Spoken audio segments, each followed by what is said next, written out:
Not everyone who's researched Bob Lazar believes his claims. Stanton Friedman is one of the most respected authors in the UFO field today. He's a former nuclear physicist with top secret clearance and has many friends and contacts in the Black Project world. I've looked at considerable depth into Bob Lazar's claims, both about himself and about propulsion system. Those are fairly elaborate claims. I've talked to the schools that he claims to have received degrees from. I've checked on his high school record. I talked to Los Alamos Lab, where he was supposedly a scientist and so forth. I have come up totally empty. Now, when a guy lies like that, you get very wary. And, you know, it has all the trimmings, his story, of a Walter Mitty story. Somebody in whose imagination was, you know, stronger, brighter, faster than anybody else. I don't doubt that he did some work at Los Alamos and other places. He's clever, he drives a jet-powered car, fixes radiation detectors, so he may have performed some service. But I can find no reason to think that he worked out there on a flying saucer. I mean, I had to wonder whether this guy was making this stuff up, but then I see the phone book and I see the newspaper article, and I talked to people who worked with Bob at the lab and who said, in fact, that he did work on classified projects, yet no one can find any records of his background. The people that I worked with, colleagues, the people I went to school with, obviously knew I was there, and people at Los Alamos, I was friends with, and people that worked under me and alongside of me knew I was there and, you know, cooperate what was going on. But, you know, officially, it's very difficult to get information for the people in charge.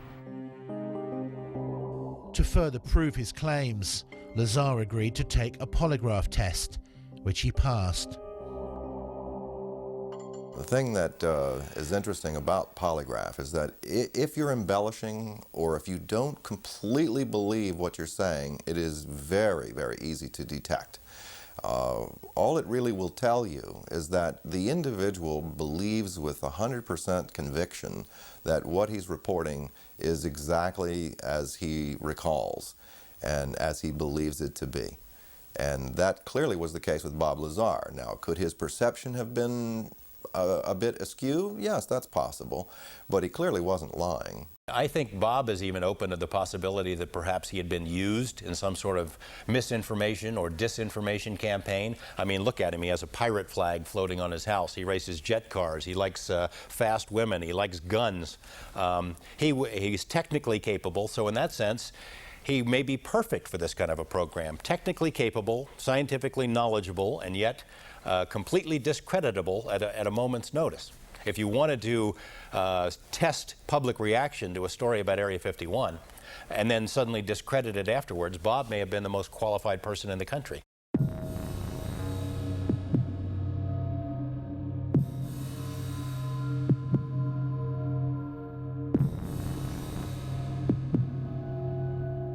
Lazar says that on one occasion he was escorted into the flying disc that he saw in the hangar to analyze its propulsion system. It was obviously made to be piloted by something smaller than the average human being. It was very cramped in there. What were the size of these seats that were in there? The seats were very small. I'd say about 1/3 to 1/4 the size of a normal human seat.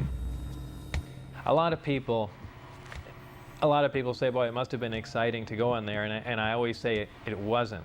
It was a very ominous feeling. I know it sounds silly, but it's so unearthly in there. You have spoken to someone who's actually seen a UFO under a tarpaulin at Area 51? I have. I've spoken to several people who've seen UFOs or disc-shaped craft out there. There was a woman who was a secretary for a major defense contractor at the Nevada test site who'd worked on nuclear programs, who told me that she had sat in on conversations between military and civilian contractors at which the Roswell case had been discussed, at which it had been discussed taking some Roswell 51. The level of secrecy during those meetings was great. Afterward, they'd take the ribbons out of the typewriters she was typing on. She was ready to tell me about this, and I had this conversation with her on the phone. The next day after this conversation takes place, She's visited by two men who say that they work for the company she used to work for, reminding her that she is still under a security oath, told her, "We know that you do a lot of traveling back and forth, a lot of long drives between Las Vegas and LA. We'd hate for something to happen to you or your family." No interview. I mean, it happened again and again and again. Same scenario.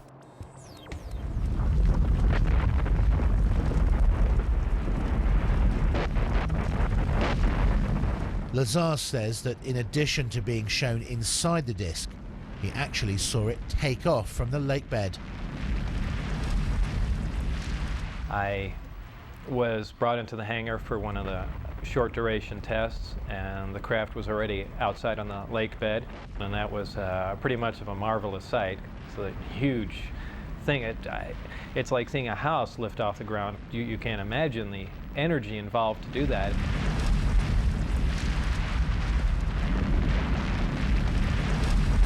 Because of the extremely high energy output and the fact that the outside of the craft is used as a conductor, that does ionize the air.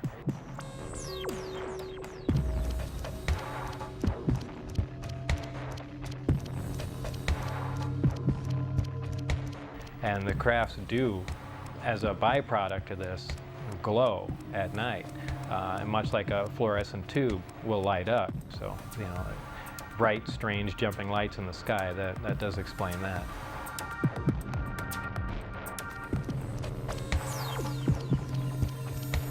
Would you categorically say there is no way that humans could have built the craft that you saw? Absolutely. I will categorically deny that. Well, I don't know. How exactly should I put that? I guess I can just say it straight out. There is no way that any government on this earth could produce that craft, period. And I defy anyone to argue that point.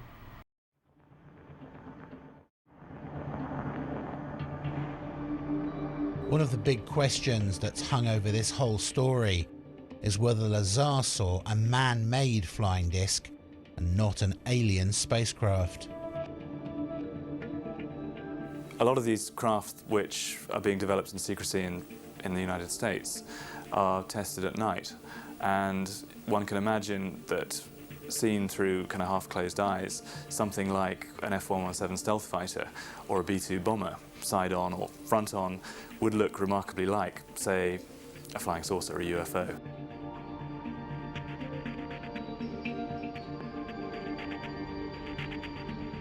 You see an F-117, or you see tacit blue, or you see a B-2. Particularly if you see it from some fairly unusual angle, you're going to have a very hard time relating that to conventional aircraft. Some of these things can look very strange indeed. So, you know, an unusual but decidedly terrestrial aircraft can certainly present the appearance of a disk from many angles.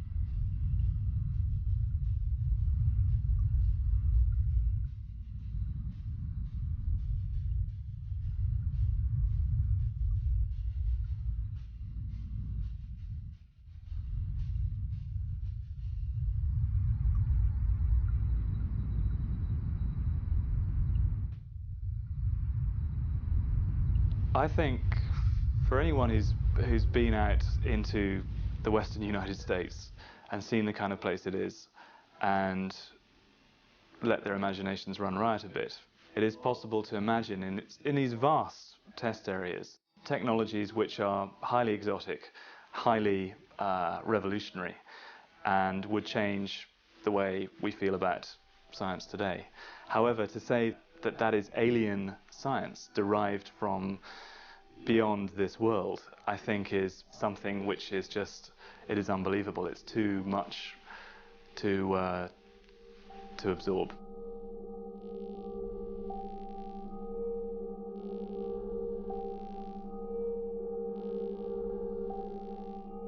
Do you think that some of the truth certainly lies out there in the middle of the Nevada desert at Groom Lake?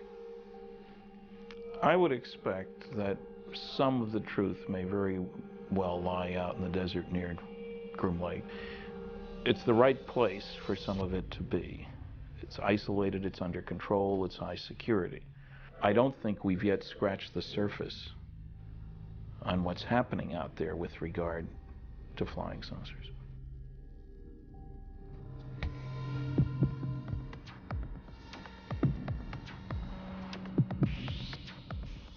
According to Lazar, the craft that they were secretly testing out in the desert at night used an exotic anti-gravity propulsion system. The reactor itself was an incredibly advanced system. This was an antimatter reactor. This is something we could only dream of having, something that could put out huge amounts of power that rivals several nuclear power plants running at capacity. What happens is a great gravity distortion is created and you're essentially bending space toward the craft. The craft becomes part of that space, and then when the reactors, or when the gravity amplifiers are shut down, the craft is essentially where it was focused. It's a very difficult thing to grasp. It happens virtually instantaneously because of the fact that gravity distorts time.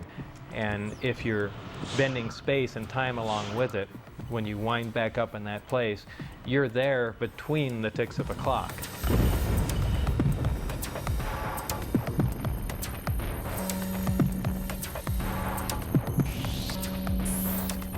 Looking at nighttime video films out in the test site area, we've seen video of craft that were luminous, that would move across the sky as if it was skipping a stone across water, or sort of a sewing machine effect. What we see across the screen are a series of lights, of dashes of light, as the object moves from point A to point B.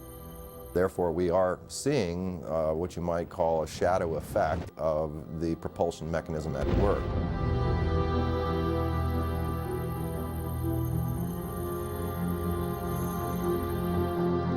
Bob Lazar is not the only person who's come forward and claimed to have worked out at the base on flying discs. Former US Marines test pilot Bill Uhouse worked out at Groom Lake and other top-secret locations for more than 40 years, working for the Pentagon and civilian contractors on a variety of highly classified projects, including, he says, a flying disc recovered from a crash in Kingman, Arizona in May 1953. He said that he'd been cleared to do this interview and to discuss certain information, but asked us not to show his face. What were you actually working on out there? One of the things I worked on was a flying disc simulator. It was designed in New Mexico by a separate staff that built it in parallel with the actual craft that they had intended to fly. The purpose of the simulator was to train pilots to fly this strange-looking craft. The simulator was a 10-meter round disc. The skin was made of boron composite material, not unlike that you see on the F-117. How did you know how to build the simulator? There weren't any plans. The plans were generated as we constructed it. And there was a process there that took quite a while for us to even understand the concept way back in the 50s. Uhouse says that Lazar did work at Area 51. I think Bob is saying exactly what he knows, and